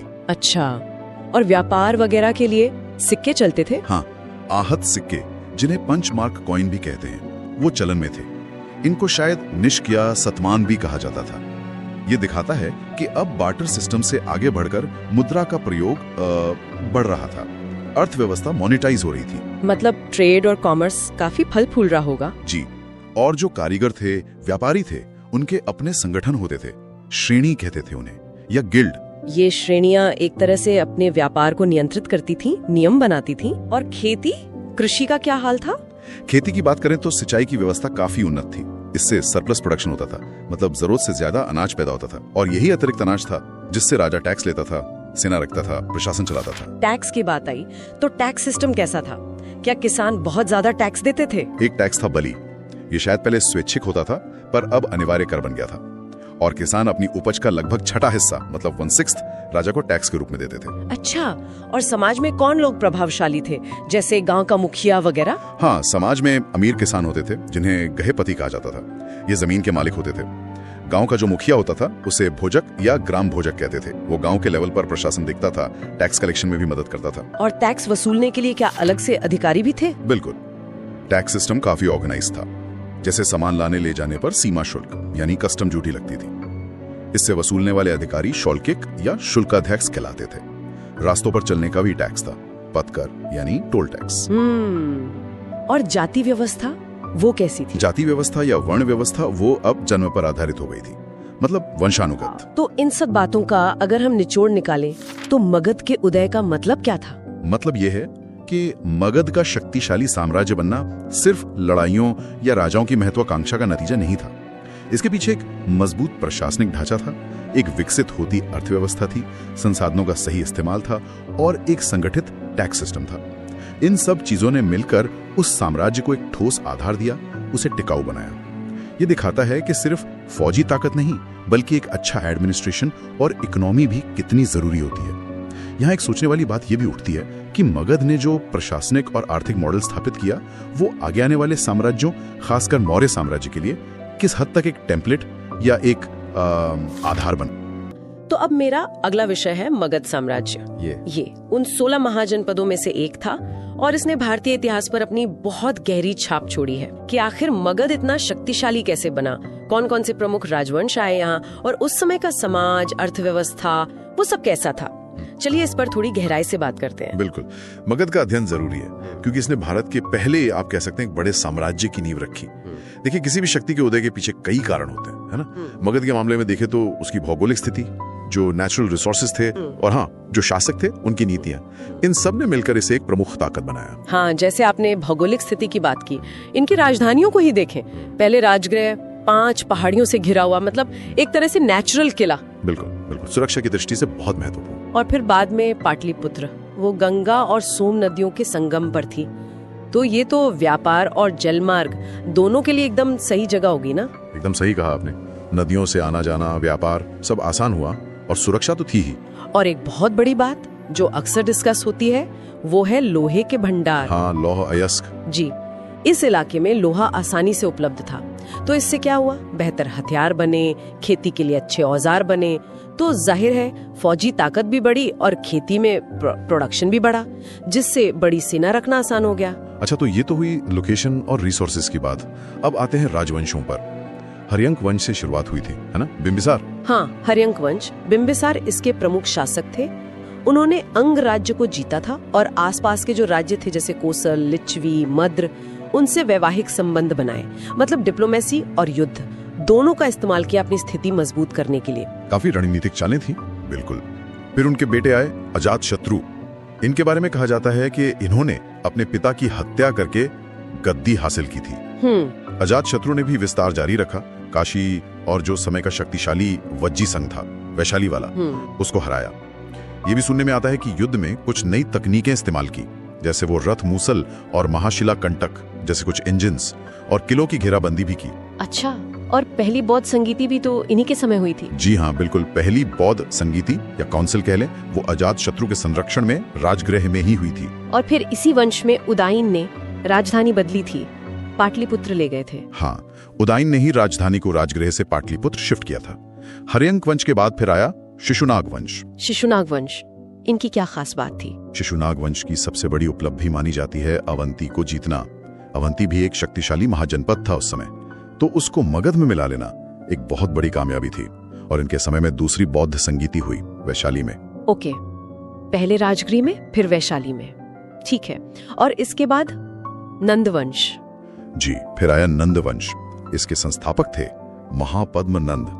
ये बहुत ही शक्तिशाली शासक माने जाते हैं। इन्हें उपाधियां मिली थी, जैसे एकराट मतलब एकमात्र सम्राट, और सर्वक्षत्रांतक यानी क्षत्रियों का नाश करने वाला। अच्छा, ये उपाधियां तो काफी कुछ बताती हैं उनके बारे में। हाँ, ये दिखाती हैं कि उन्होंने एक बहुत विशाल साम्राज्य बनाया था। शायद निम्न कुल से आते थे, ऐसा भी माना जाता है। इसी वंश के आखिरी शासक थे धनानंद। वो थोड़े अलोकप्रिय थे शायद। अब हमारा अगला टॉपिक है मौर्य साम्राज्य। कह सकते हैं बहुत ही महत्वपूर्ण अध्याय है। विशाल साम्राज्य की नींव रखी गई थी और ये प्रतियोगी परीक्षाओं के लिए भी मतलब काफी अहम है। तो चलिए इसके जो मुख्य बिंदु हैं उन पे एक नजर डालते हैं। बिल्कुल, और हम सिर्फ ये नहीं देखेंगे कि क्या हुआ, बल्कि ये समझने की कोशिश करेंगे कि भाई ये साम्राज्य बना कैसे, इसका प्रशासन कैसे चलता था, और खासकर सम्राट अशोक, उनकी क्या भूमिका थी, उनके अभिलेख क्या कहते हैं। हाँ, तो कहानी शुरू होती है चंद्रगुप्त मौर्य से। इन्होंने ही नंद वंश को हटाकर इस साम्राज्य की स्थापना की थी। जी। और कहते हैं कि इसमें उनके गुरु और सलाहकार कौटिल्य या चाणक्य जिन्हें कहते हैं, उनका बहुत बड़ा हाथ था। उनकी रचना अर्थशास्त्र भी काफी प्रसिद्ध है। बिल्कुल। और उन्हीं के समय में वो यूनानी राजदूत मेगास्थनीज वो भी आए थे पाटलिपुत्र। उनकी किताब से भी हमें काफी कुछ पता चलता है उस समय का। अच्छा, फिर चंद्रगुप्त के बाद उनके बेटे बिंदुसार आए, और फिर इतिहास के शायद सबसे जाने माने शासक सम्राट अशोक। हाँ, अशोक का समय तो बहुत ही खास है। खासकर कलिंग युद्ध के बाद जो बदलाव आया उनमें, उन्होंने लड़ाई छोड़ दी और धम्म अपनाया। ये धम्म क्या था वैसे? मतलब कोई धर्म था या कुछ और? देखिए, ये कोई नया धर्म नहीं था। ये ज्यादातर नैतिक सिद्धांत थे, आचार विचार के नियम थे, जैसे बड़ों का आदर करना, अहिंसा, सच बोलना, इन सब बातों पर जोर था। और उन्होंने इसका खूब प्रचार भी करवाया। और इस वंश के आखिरी शासक वो थे बृहद्रथ, जिनकी हत्या उन्हीं के सेनापति पुष्यमित्र शुंग ने कर दी थी। और फिर शुंग वंश की शुरुआत हुई। अच्छा, अब जरा प्रशासन पर आते हैं। मौर्य प्रशासन के बारे में कहा जाता है कि वो काफी वेल ऑर्गेनाइज था। हाँ, बिल्कुल। एक सिद्धांत मिलता है, सप्तांग सिद्धांत। हाँ, सप्तांग, 7 अंग। जी। राज्य के 7 अंग माने गए। राजा, अमात्य यानी मंत्री, जनपद यानी इलाका, दुर्ग मतलब किला, कोष यानी खजाना, दंड यानी सेना, और मित्र यानी सहयोगी राज्य। ये एक तरह से पूरे राज्य का फ्रेमवर्क था। और जमीनी स्तर पर कैसा था? केंद्र में क्या व्यवस्था थी? केंद्र में एक मंत्री परिषद होती थी राजा की मदद के लिए, और फिर कई अधिकारी थे अलग अलग काम देखने के लिए, जैसे युक्त, राजुक, प्रादेशिक, ये सब। और शहरों का प्रशासन, पाटलिपुत्र का जिक्र आता है अक्सर। हाँ, पाटलिपुत्र का प्रशासन तो काफी विस्तृत था। मेगास्थनीज ने लिखा है कि शहर का काम देखने के लिए 6 समितियां थीं, और हर समिति में 5 सदस्य होते थे। 6 समितियां? क्या क्या काम देखती थी ये? अलग अलग काम थे, जैसे एक समिति उद्योगों का काम देखती थी, एक विदेशियों की देखरेख करती थी, एक जन्म मृत्यु का रिकॉर्ड रखती थी, फिर व्यापार वाणिज्य देखने वाली समिति, बनी हुई चीजों की जांच करने वाली, और बिक्री कर वसूलने वाली समिति। मतलब काफी डिटेल में सोचा गया था। कमाल है, उस जमाने में इतना व्यवस्थित नगर प्रशासन। और सेना? सेना भी जबरदस्त थी। पैदल सैनिक, घुड़सवार, हाथी सेना, रथ सेना, यहाँ तक कि नौसेना भी थी। और जासूसी व्यवस्था वो भी बहुत मजबूत थी। गूढ़ पुरुष कहा जाता था जासूसों को। हाँ, कुछ अधिकारियों के नाम भी याद रखने होते हैं, जैसे समाहर्ता और सन्निधाता। जी हाँ, समाहर्ता जो थे वो राजस्व इकट्ठा करने वाले मुख्य अधिकारी थे, टैक्स कलेक्शन। और सन्निधाता वो राजकीय कोष यानी ट्रेजरी और भंडार गृह के संरक्षक थे। ठीक है, अब आते हैं अर्थव्यवस्था पर। तो जाहिर है कृषि मुख्य आधार रही होगी। बिल्कुल, खेती ही मेन थी, और उपज का करीब 6वां हिस्सा टैक्स के रूप में लिया जाता था, जिसे भाग कहते थे। और क्या स्रोत थे आय के? राज्य का कुछ चीजों पर एकाधिकार था, मोनोपोली थी, जैसे खानों पर, जंगलों पर, नमक बनाने पर, शराब बनाने पर। इनसे भी राज्य को आमदनी होती थी। व्यापार कैसा था? व्यापार भी काफी उन्नत था, देश के अंदर भी और बाहर दूसरे देशों से भी। और मुद्रा के तौर पर वो आहत सिक्के, पंचमार्क्ड कॉइन, वो चलते थे। समाज की बात करें तो वर्ण व्यवस्था तो थी ही। हाँ, वर्ण व्यवस्था मौजूद थी, लेकिन मेगास्थनीज ने एक अलग तरह का वर्गीकरण किया है। उन्होंने काम के आधार पर समाज को 7 वर्गों में बांटा है, जैसे दार्शनिक, किसान, सैनिक, चरवाहे, कारीगर, निरीक्षक और मंत्री। अच्छा, काम के आधार पर? ये दिलचस्प है। और दास प्रथा? हाँ, दास प्रथा भी उस समय थी। चलिए, अब आते हैं अशोक पर और उनकी सबसे बड़ी विरासत जो मानी जाती है, उनके अभिलेख। बिल्कुल, ये अभिलेख तो कमाल के हैं। पत्थर के बड़े बड़े खंभों पर, चट्टानों पर, गुफाओं की दीवारों पर, सोचिए पूरे साम्राज्य में फैले हुए हैं। ये अपने आप में एक अनोखी चीज है कि कोई राजा अपनी बात सीधे अपनी प्रजा तक इस तरह पहुंचा रहा है। किस भाषा और लिपि में है ये अभिलेख? ज्यादातर अभिलेख प्राकृत भाषा में है, जो उस समय आम लोगों की भाषा थी। और लिपियों की बात करें तो सबसे ज्यादा ब्राह्मी लिपि का इस्तेमाल हुआ है, जो बाएं से दाएं लिखी जाती है। अच्छा। लेकिन उत्तर पश्चिम भारत में, जो आज पाकिस्तान अफगानिस्तान का इलाका है, वहाँ खरोष्ठी लिपि भी मिली है, जो दाएं से बाएं लिखी जाती थी। और अफगानिस्तान में तो यूनानी और अरामिक लिपियों में भी अभिलेख मिले हैं। यानी जहाँ जैसी जरूरत वैसी लिपि। जी हाँ, ये दिखाता है कि साम्राज्य कितना फैला हुआ था और वो स्थानीय भाषाओं, लिपियों का भी ध्यान रखते थे। और इन अभिलेखों को पढ़ा किसने सबसे पहले? ये भी एक जरूरी सवाल बनता है। हाँ, ये बहुत महत्वपूर्ण है। ब्राह्मी लिपि को सबसे पहले 1837 में जेम्स प्रिंसेप नाम के एक अंग्रेज विद्वान ने पढ़ा था। इसी के बाद हम अशोक और उनके समय के बारे में इतना कुछ जान पाए। मतलब प्रिंसेप ने एक तरह से इतिहास का एक बड़ा दरवाजा खोल दिया। बिल्कुल सही। कुछ अभिलेख और भी खास हैं, जैसे मस्की, गुर्जरा, निट्टूर, उदयगोलम। इन छोटे शिलालेखों में अशोक का नाम अशोक मिलता है, वरना ज्यादातर अभिलेखों में उन्हें दीवाना प्रिय यानी देवताओं का प्रिय या प्रियदर्शी यानी प्रियदर्शी कहा गया है। अच्छा, नाम सिर्फ कुछ ही जगह मिलता है? और वो बराबर पहाड़ियों वाली गुफाएं, हाँ बराबर पहाड़ियों में जो गुफाएं हैं वो अशोक ने आजीविक संप्रदाय के साधुओं को दान में दी थी। इसका भी जिक्र अभिलेखों में है। तो इन अभिलेखों से हमें अशोक के धम्म, उनके प्रशासन, उनकी सोच, उस समय के समाज, सबके बारे में बहुत जानकारी मिलती है। तो अगर हम सार निकालें तो मौर्य साम्राज्य भारत का पहला बड़ा सेंट्रलाइज्ड एम्पायर था और उसका प्रशासन काफी मजबूत था। बिल्कुल। और अशोक ने युद्ध छोड़कर धम्म को अपनाया, शांति और नैतिकता पर जोर दिया और अभिलेखों के जरिए अपनी प्रजा से बात की।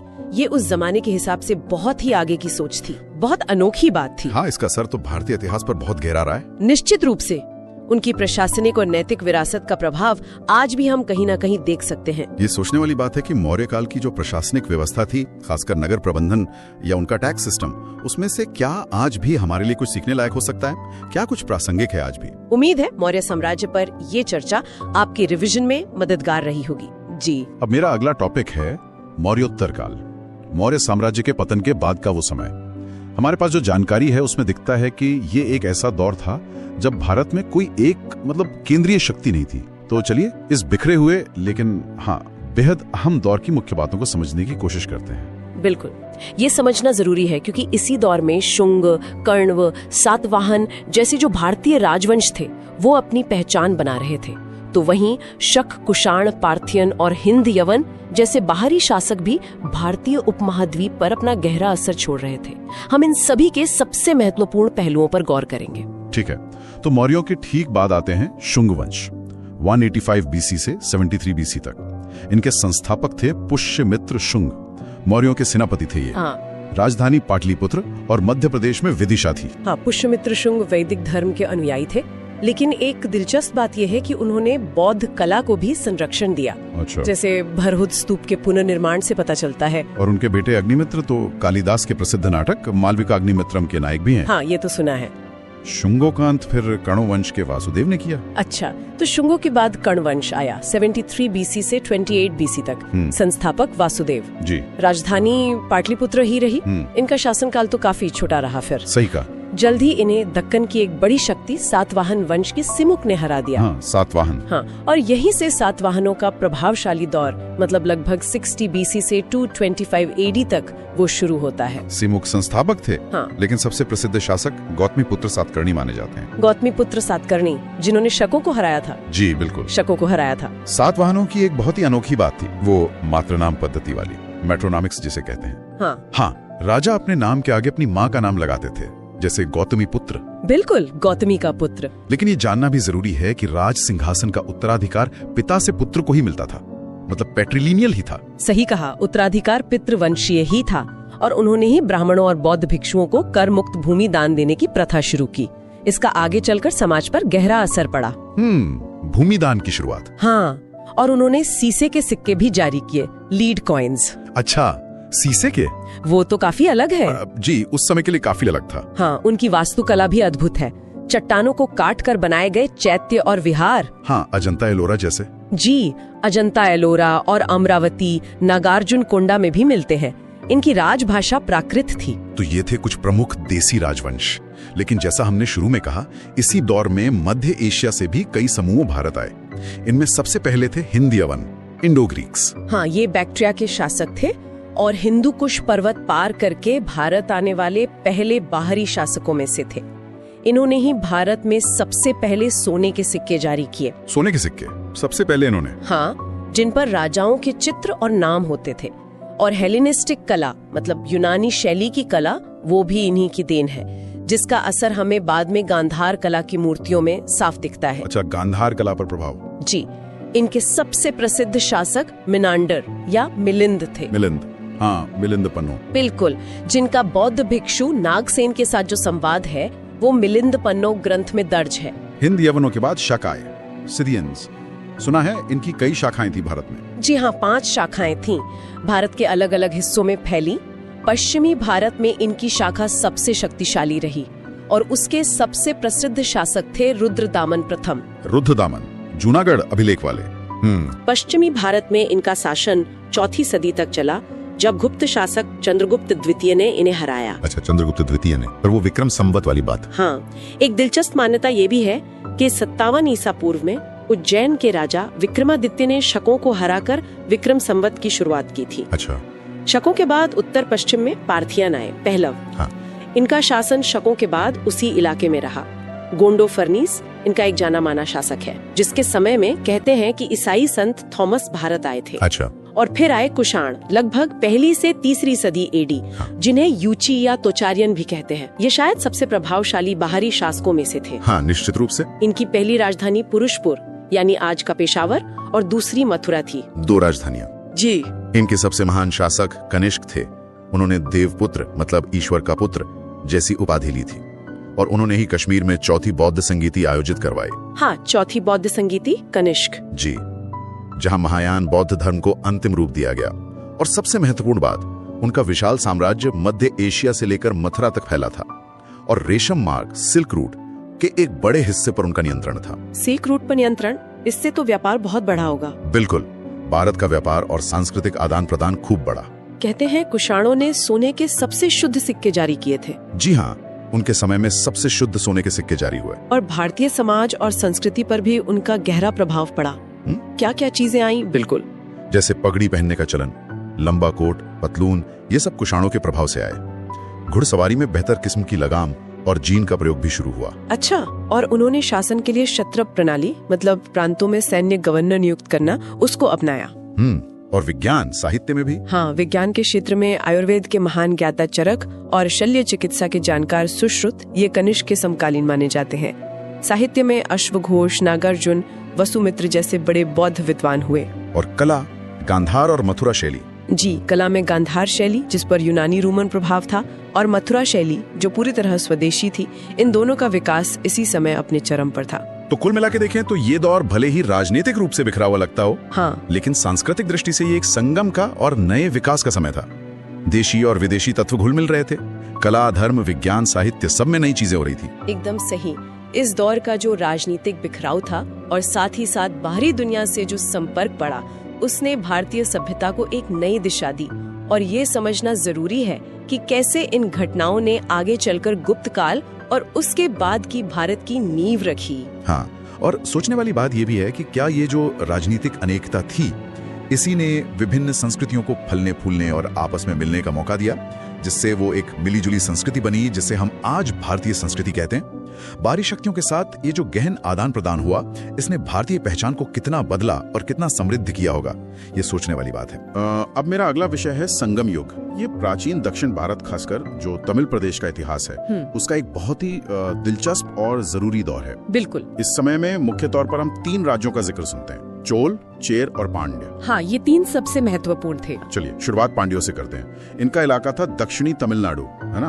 और मदुरै इनकी राजधानी। हाँ, मदुरै बहुत ही प्रसिद्ध शहर। और ये बात भी है कि यूनानी राजदूत मेगास्थनीज, उन्होंने भी पांड्यों का जिक्र किया है अपनी किताब में। अच्छा। और हाँ, पांड्य राज्य जो था वो मोतियों के लिए दुनिया भर में जाना जाता था। हाँ, मोती मैंने भी पढ़ा है। उनका रोम साम्राज्य के साथ जबरदस्त व्यापार था, खासकर ये जो कोरकई बंदरगाह था वहाँ से। कोरकई, हाँ। और इसका सबूत ये है कि उस इलाके में काफी रोमन सिक्के भी मिले हैं, तो ये उनकी आर्थिक ताकत दिखाता है। सही बात है। और एक और खास बात, पांड्य राजाओं ने ही तमिल कवियों की वो 3 बड़ी सभाएं, जिन्हें हम संगम कहते हैं, वो आयोजित करवाई थी। अच्छा, उन्हीं के संरक्षण में हुई ये सभाएं। समाज में भी कुछ अलग अलग वर्ग थे शायद। हाँ, बिल्कुल। जैसे जो शासक वर्ग था उनको अरसर कहते थे। अरसर। और जो अमीर किसान थे वो वेल्लालर कहलाते थे। और एक निचला तबका भी था, कड़ैसियर। कड़ैसियर, ठीक है। बिल्कुल।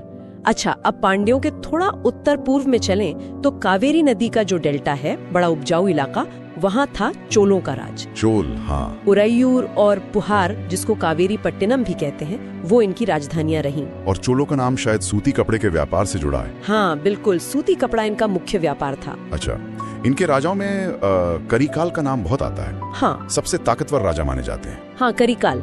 उन्होंने वेन्नी की लड़ाई जीती थी, जो काफी महत्वपूर्ण मानी जाती है, और उन्होंने चोल शक्ति को काफी बढ़ाया था। और इनका निशान वो बाघ था शायद। जी हाँ, बाघ, चोलों का प्रतीक चिन्ह। ठीक है, तो ये हो गए चोल।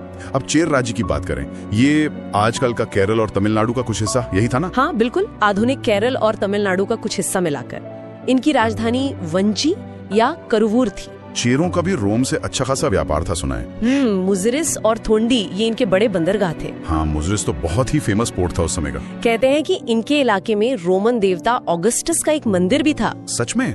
ऑगस्टस का मंदिर? ये तो दिखाता है कि रिश्ते कितने गहरे थे। मतलब बिल्कुल, व्यापारिक और सांस्कृतिक दोनों तरह के। इनका जो राज चिन्ह था वो था धनुष बाण। धनुष बाण, ठीक है। और चेरों में सबसे प्रसिद्ध शासक वो हुए सेनगुट्टुवन। उन्हें लाल चेर या भला चेर भी कहते हैं। लाल चेर। और उन्होंने काफी अनोखी पूजा शुरू की थी, पत्तिनी पूजा। इसमें कन्नगी नाम की एक पतिव्रता स्त्री को देवी मानकर पूजा जाता था। कन्नगी पूजा? ये तो काफी अलग बात है।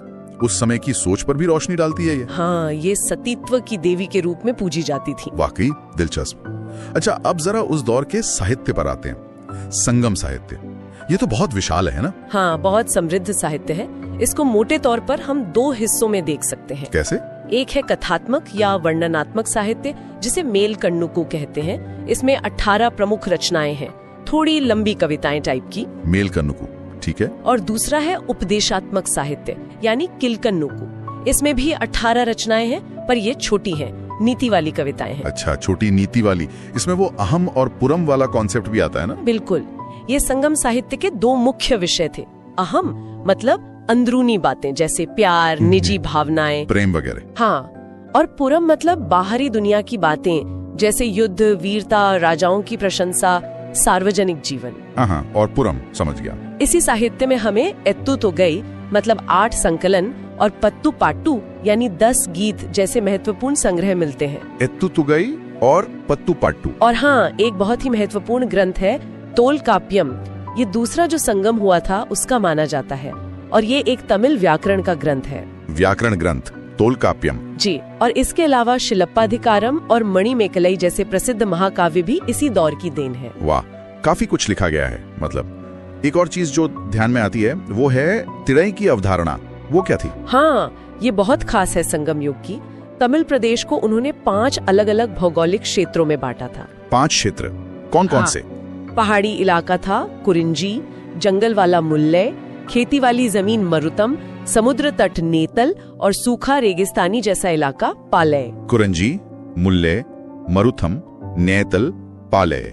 भी कि वहाँ अहम की कविताएं ज्यादा होंगी या पुरम की, ये भी जुड़ा होता था। अच्छा, मतलब भूगोल का असर लोगों के जीवन और साहित्य पर भी था। बिल्कुल, इसने वहाँ के जीवन को बहुत गहराई से प्रभावित किया। और एक चीज, अशोक के शिलालेखों में भी तो इन राज्यों का जिक्र मिलता है ना? चोल, पांड्या, सत्यपुत्र और चेरपुत्र। हाँ बिल्कुल सही।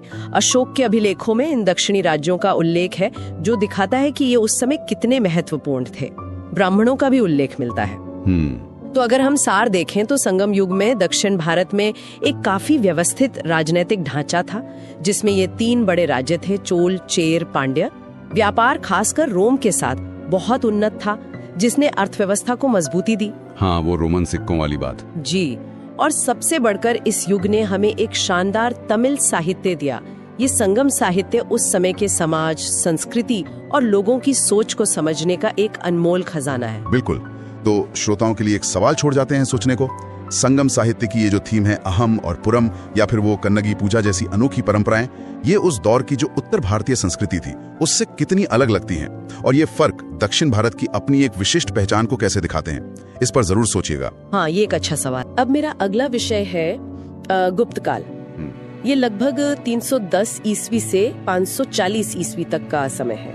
जी, गुप्त काल काफी महत्वपूर्ण दौर रहा है भारतीय इतिहास का। हाँ, तो हमारे पास जो जानकारी है उसके हिसाब से हम इसके खास शासकों, उनके काम, शासन और थोड़ी संस्कृति पर बात करेंगे। बिल्कुल, ताकि जो प्रतियोगी परीक्षाओं की तैयारी कर रहे हैं उनके लिए जरूरी बातें साफ हो जाएं। हाँ, मतलब श्रीगुप्त से शुरू करते हैं, फिर चंद्रगुप्त प्रथम, समुद्रगुप्त, चंद्रगुप्त द्वितीय और कुमारगुप्त प्रथम तक। ठीक है, तो शुरुआत श्रीगुप्त से हुई, जिन्हें महाराज की उपाधि मिली थी।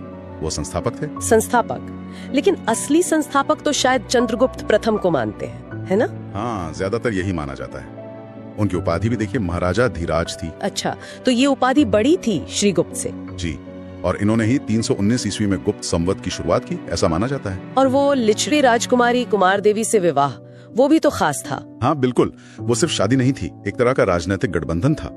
इससे उनकी ताकत बढ़ी। और एक और बात, सोने के सिक्के, हाँ वो इन्होंने शुरू किए थे। जी, ये पहले गुप्त शासक थे जिन्होंने सोने के सिक्के जारी किए। अच्छा।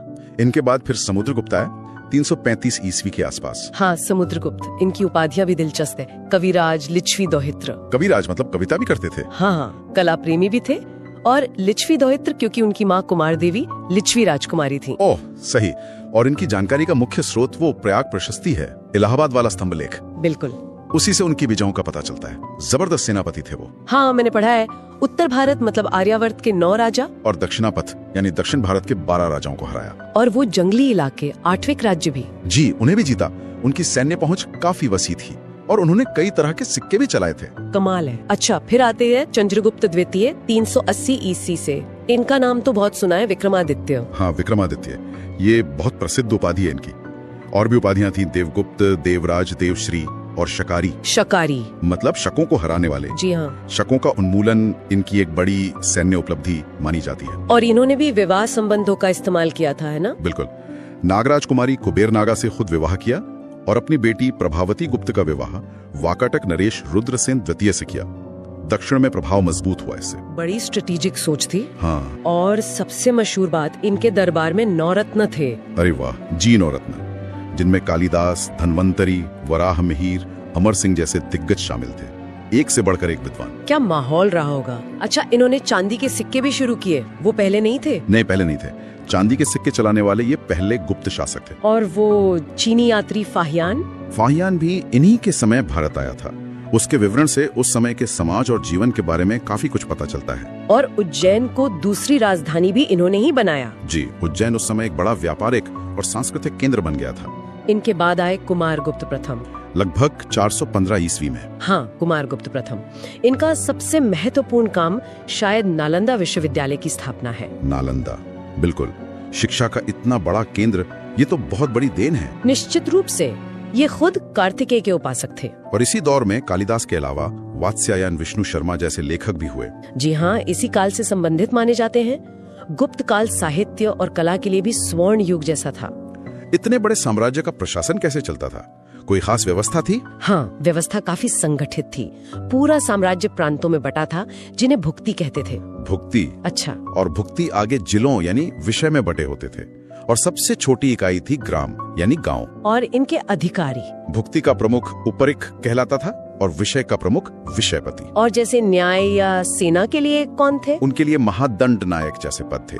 विदेश नीति या संधि विग्रह के लिए संधि विग्रहिक थे। और प्रांतों में कुमारामात्य भी महत्वपूर्ण अधिकारी होते थे। प्रशासन काफी विस्तृत लगता है। टैक्स वगैरह भी होते होंगे? हाँ, कई तरह के कर थे। एक था भाग, जो उपज का हिस्सा होता था। ठीक है। फिर भोग था, जो राजा को फल, फूल, सब्जी वगैरह के रूप में दिया जाता था। एक बलि नाम का कर भी था, जो शायद अतिरिक्त कर रहा हो। और वो विष्टि, बेगार? हाँ, विष्टि यानी बिना मजदूरी के जबरन काम कराना, ये भी कहीं कहीं प्रचलित था। अब थोड़ी बात संस्कृति की। मंदिर निर्माण तो इस काल की खास पहचान है। बिल्कुल। गुप्त काल को मंदिर वास्तुकला के शुरुआती दौर के लिए जाना जाता है, जैसे देवगढ़ का दशावतार मंदिर झांसी के पास। हाँ, सुना है इसमें पहली बार शिखल का इस्तेमाल हुआ। सही कहा। और कानपुर के पास भीतरगांव का मंदिर, जो ईंटों से बना है। जबलपुर में तिगवा का विष्णु मंदिर भी है। ये कुछ प्रमुख उदाहरण है। और वो भित्री स्तंभ लेख, वो स्कंदगुप्त के समय का है। उससे भी उस समय की घटनाओं की जानकारी मिलती है। तो कुल मिलाकर गुप्त काल में हमने देखा चंद्रगुप्त प्रथम, समुद्रगुप्त, चंद्रगुप्त द्वितीय, कुमारगुप्त जैसे शासकों ने न सिर्फ साम्राज्य बढ़ाया, बल्कि प्रशासन को सुधारा, साहित्य, कला, विज्ञान, वास्तुकला, सबको बहुत बढ़ावा दिया। उपाधियां, नवरत्न, नालंदा, ये मंदिर वाकई एक अहम दौर था। जी, परीक्षाओं के नजरिए से तो ये सारे बिंदु बहुत महत्वपूर्ण हैं ही, वैसे भी भारतीय इतिहास को समझने के लिए जरूरी हैं। बिल्कुल। चलिए एक सवाल श्रोताओं के सोचने के लिए छोड़ते हैं। हाँ। गुप्तकालीन प्रशासन या संस्कृति का कौन सा ऐसा तत्व है जो आज भी हमारे सिस्टम में या समाज में किसी न किसी रूप में दिखता है? इस पर जरूर सोचिएगा। अब मेरा अगला टॉपिक है गुप्तोत्तर काल। हाँ। गुप्त साम्राज्य के पतन के बाद देखें तो उत्तर भारत की जो राजनीतिक तस्वीर थी वो काफी बदल गई थी। हाँ बिल्कुल, मतलब एक बड़ी केंद्रीय शक्ति नहीं रही और उसकी जगह कई छोटी छोटी क्षेत्रीय ताकतें आ गईं। हाँ वही। तो आइए देखते हैं इस दौर में कौन कौन से प्रमुख राजवंश उभरे और सत्ता का केंद्र कैसे बदला। हाँ मोटे तौर पर देखें तो थानेश्वर में पुष्यभूति वंश था जी। कन्नौज में मौखरी वंश, हाँ मगध में उत्तरगुप्त थे, मालवा में यशोधर्मन का नाम आता है, गुजरात में वल्लभी के मैत्रक और बंगाल में गौड़ वंश। मतलब ये इस समय के मुख्य खिलाड़ी थे कह सकते हैं। बिल्कुल। और ये दौर जैसा आपने कहा छोटे छोटे राज्यों के आपसी टकराव और कभी कभी गठबंधनों का भी था। जैसे थानेश्वर के पुष्यभूति वंश को ही ले। हाँ स्थापना तो पुष्यभूति ने की, लेकिन असल में प्रभाकर वर्धन के समय ये काफी शक्तिशाली हो गए थे। हाँ फिर उनके बेटे राज्यवर्धन और सबसे महत्वपूर्ण हर्षवर्धन। हाँ इनका शासनकाल 606 से 647 ईस्वी तक माना जाता है। जी हाँ बिल्कुल। हर्षवर्धन का नाम आते ही मेरा ध्यान कन्नौज पर जाता है। हाँ उन्होंने अपनी राजधानी थानेश्वर से कन्नौज क्यों बदली? क्या ये सिर्फ उनके बहनोई कन्नौज के शासक ग्रहवर्मा की हत्या की वजह से था या कोई गहरी रणनीति भी थी इसके पीछे? देखिए ये एक बहुत ही महत्वपूर्ण सवाल है। असल में ग्रहवर्मा जो मौखरी वंश के थे और हर्ष की बहन राज्यश्री के पति थे, उनकी हत्या मालवा के देवगुप्त और बंगाल के गौड़ शासक शशांक ने मिलकर की थी। अच्छा। तो अपने भाई राज्यवर्धन की मृत्यु के बाद हर्षवर्धन ने कन्नौज को न सिर्फ बचाया बल्कि उसे अपनी राजधानी भी बना लिया। और देखिए कन्नौज की जो भौगोलिक स्थिति थी ना, वो बहुत महत्वपूर्ण थी। हाँ कैसे? वो गंगा के किनारे बसा था, उपजाऊ दोआब क्षेत्र में था, व्यापार के लिए, सैन्य नियंत्रण के लिए, मतलब दोनों ही नजरिए से ये एक आदर्श जगह थी। तो ये सिर्फ एक भावनात्मक फैसला नहीं था। तो मतलब एक सोचा समझा रणनीतिक कदम था ये। हाँ बिल्कुल, एक रणनीतिक कदम। और इसी वजह से कन्नौज का महत्व बहुत बढ़ गया इस दौर में। इसी दौर के बारे में हमें काफी जानकारी वो बाणभट्ट की रचनाओं और चीनी यात्री हुएनसैंग के विवरणों से मिलती है ना? हाँ बिल्कुल सही। बाणभट्ट तो हर्ष के दरबारी कवि थे और हुएनसांग ने हर्ष के शासनकाल में ही भारत की यात्रा की थी और काफी विस्तार से यहाँ के बारे में लिखा। सुना है हर्ष खुद भी काफी विद्वान और कला प्रेमी थे। जी हाँ, उन्होंने प्रयाग और कन्नौज में विशाल धर्म सभाएं भी आयोजित करवाई। उन्हें उपाधियां भी मिली थीं, जैसे शिलादित्य। हाँ शिलादित्य मतलब गुणों का सूर्य। हाँ, और सकलोत्तरा पथनाथ, जिसका मतलब है समस्त उत्तरी क्षेत्र का स्वामी। और ये भी कहा जाता है कि उन्होंने खुद प्रियदर्शिका, रत्नावली और नागानंद जैसे संस्कृत नाटक लिखे। अच्छा। हालांकि कुछ इतिहासकार मानते हैं कि शायद ये उनके दरबार के किसी कवि ने उनके नाम से लिखे होंगे, पर फिर भी कला और साहित्य को संरक्षण तो था ही। और कन्नौज के मौखरी वंश की बात करें, जिनका जिक्र भी आया, ग्रहवर्मा तो वहीं के थे। हाँ, मौखरी वंश कन्नौज में पहले से स्थापित था। इसमें हरे वर्मा, ईशान वर्मा और फिर ग्रहवर्मा जैसे शासक हुए। और जैसा हमने बात की, इनका पुष्यभूति वंश से वैवाहिक संबंध बना, जो उस समय की राजनीति में आम बात थी। ठीक। और उधर मगध में उत्तरगुप्त वंश का क्या हाल था? मगध में उत्तरगुप्त वंश के शासक थे, जैसे कृष्णगुप्त, देवगुप्त। इनके मौखरी और पुष्यभूति वंशों से रिश्ते मतलब कभी दोस्ताना रहते थे तो कभी दुश्मनी वाले, ये बदलता रहता था। अच्छा। मालवा में भी एक शक्तिशाली शासक का नाम आता है, यशोधर्मन। हाँ, यशोधर्मन। इनका समय लगभग 530 ईस्वी के आसपास का माना जाता है। इनका जिक्र मिलता है मंदसौर अभिलेख में। हाँ, मंदसौर अभिलेख जी, जो इस काल की जानकारी का एक अहम स्रोत है। यशोधर्मन को श्रेय दिया जाता है हूण शासक मेहर कुल को हराने का। अरे हाँ, हूण, जिन्होंने गुप्त साम्राज्य को कमजोर करने में बड़ी भूमिका निभाई थी। बिल्कुल। तो यशोधर्मन का उनको हराना एक बड़ी उपलब्धि थी। और पश्चिम में गुजरात की तरफ वल्लभी के मैत्रक वंश का क्या महत्व था? मैंने सुना है वल्लभी सिर्फ राजधानी नहीं थी, है ना? हाँ बिल्कुल सही सुना है। मैत्रक वंश की स्थापना तो भट्टार्क ने की थी करीब 470 ईस्वी में, और उनकी राजधानी वल्लभी पश्चिमी भारत में शिक्षा और संस्कृति का एक बहुत बड़ा केंद्र बन गई थी। अच्छा। किस तरह का केंद्र? ये खासतौर पर हीनयान बौद्ध धर्म का एक महत्वपूर्ण केंद्र थी। मतलब बौद्ध धर्म की जो शुरुआती शाखाएं थी उनमें से एक। और इतना ही नहीं, दूसरी जैन संगीति यानी जैन धर्म की दूसरी बड़ी सभा, वो भी यहीं वल्लभी में ही हुई थी। अच्छा, ये तो काफी महत्वपूर्ण है। जी हाँ, इसकी अध्यक्षता देवर्धि शमा श्रमण ने की थी। तो वल्लभी का सांस्कृतिक महत्व बहुत था। अब आते हैं बंगाल के गौड़ वंश पर। शासक शशांक का नाम सुनते ही हर्षवर्धन से उनकी दुश्मनी याद आती है। बिल्कुल। शशांक, जिनका समय लगभग 600 से 625 ईस्वी का है, वो एक महत्वाकांक्षी और काफी शक्तिशाली शासक थे। वो कट्टर शैव अनुयायी थे, मतलब भगवान शिव के उपासक। हाँ, हत्या में उनका हाथ था। उन पर यह भी आरोप है कि उन्होंने बोध गया में उस पवित्र बोधि वृक्ष को कटवा दिया था जिसके नीचे बुद्ध को ज्ञान प्राप्त हुआ था। ओहो, तो फिर तो बौद्ध अनुयायियों में उनके प्रति काफी नाराजगी रही होगी। जाहिर सी बात है, उनके इस कदम की काफी आलोचना हुई। तो ये साफ दिख रहा है कि गुप्तों के बाद जो पाटलिपुत्र का पुराना गौरव था वो शायद कम हो रहा था। हाँ, और सत्ता का नया केंद्र अब कन्नौज बनता जा रहा था। हाँ बिल्कुल। और कन्नौज पर कब्जा करने के लिए ही आगे चलकर 3 बड़ी शक्तियों के बीच एक लंबा संघर्ष चला। पूर्व से पाल, पश्चिम से गुर्जर प्रतिहार और दक्षिण से राष्ट्रकूट। हाँ, इसे ही त्रिपक्षीय संघर्ष कहते हैं ना? जी वही। ये संघर्ष करीब 200 सालों तक चला और इसने उत्तर भारत की राजनीति को गहराई से प्रभावित किया। पर यह अपने आप में एक बड़ा विषय है। तो हमने देखा कि गुप्त साम्राज्य के बिखरने के बाद उत्तर भारत में किस तरह एक केंद्रीय सत्ता की कमी हुई, कई क्षेत्रीय ताकतें उभरी और कैसे कन्नौज इन सब के बीच सत्ता संघर्ष का मुख्य अखाड़ा बन गया। यहाँ एक सोचने वाली बात यह भी है कि इस दौर की जो राजनीतिक अस्थिरता थी, जो एक तरह का विकेंद्रीकरण था और जिस तरह ये क्षेत्रीय शक्तियां उभरी, उसने आने वाले मध्यकालीन भारत की सामाजिक और राजनीतिक व्यवस्था की नींव किस तरह रखी होगी। ये ताकतें और इनके आपसी संघर्ष, ये सब मिलकर भविष्य के भारत को कैसे आकार दे रहे थे। बिल्कुल, ये सोचने वाला बिंदु है। खैर, आज की चर्चा यहीं समाप्त करते हैं। उम्मीद है आपको गुप्तोत्तर काल के इस महत्वपूर्ण दौर के बारे में उपयोगी जानकारियां मिली होंगी।